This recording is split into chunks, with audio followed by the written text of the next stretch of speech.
Question number 7, Sue Moroney. Thank you, Mr Speaker. To the Minister of Transport, what roads and public transport services are currently not operational following damage from the earthquake yesterday, and when is it expected access and services will be restored? The Honourable Simon Bridges. Mr Speaker, as has been widely reported, there's been significant damage to transport infrastructure in the Kaikoura region. In addition to buckled and cracked road and rail infrastructure, major landslides have closed State Highway 1 and the main trunk line at multiple locations along the coast between Seddon and Cheviot. And I think to the member's question, that is the absolutely prime and far away the largest, most significant example. Effectively, what we're trying to do for the members' benefit is find alternative routes that are established, and that's the focus of New Zealand Transport Agency and KiwiRail's efforts right at the moment. Due to the sheer scale of the slips, it's expected State Highway 1 and the main trunk line between Seddon and Cheviot will remain out of action for, as I've said in answer to earlier questions, several months. Finally, Mr Speaker, of course, public transport services in and around Wellington are coming back on following checks to roads and rail lines, but severe weather events, effectively flooding, unrelated to the earthquakes, are also significantly impacting services. Supplementary. Supplementary question, Sue Moroney. To the Minister, what steps has the Government taken to ensure that access to isolated communities is restored as soon as possible? The Honourable Simon Bridges. Mr Speaker, comprehensive actions. I think effectively it is our top priority, access for communities.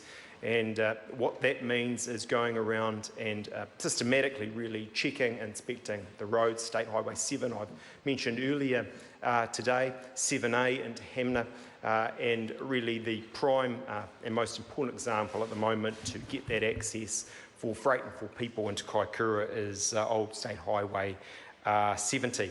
I'm personally meeting with Transport Agency officials across all of the agencies, both in the morning and the evenings, to make sure we have a concerted, comprehensive set of actions to do everything we can for the people on the South Island. Supplementary. Supplementary question, Sue Moroney. To the Minister, what are the capacity issues he referred to in question 3 today in relation to the increased role for coastal shipping to ensure the movement of people and freight in the wake of the recent earthquakes?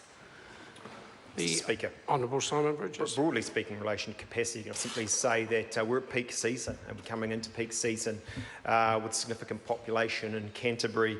They're wanting the goods and services connectivity, and so that makes this a significant issue. In relation to coastal shipping, I wouldn't claim to have expertise in this. It is something that KiwiRail is working through. My point was simply that of the number of coastal ships in New Zealand, we've got to go through and check which ones are available and have capacity to do the sort of freight task that clearly in New Zealand's interests we need to see. Supplementary. Supplementary question, Sue Moroney. What extra resourcing will be allocated from the National Land Transport Fund to assist affected communities to rebuild their transport links? The Honourable Simon Bridges. Well, under the conventional National Land Transport Fund, there's in broad approximate terms $500 million that can be brought to bear to an emergency such as this, the local and state highway funding. I think we've also heard, of course, from the Minister of Finance that this isn't effectively a question of funding. We're in a good place over and above that should we need to act. I'd also say to the member, we've got a number of examples, even in my relatively brief time as Transport Minister, where outside of the conventional classes, if you like, of the fund, we have come to the party to help Whanganui and the floods there last year being but one example.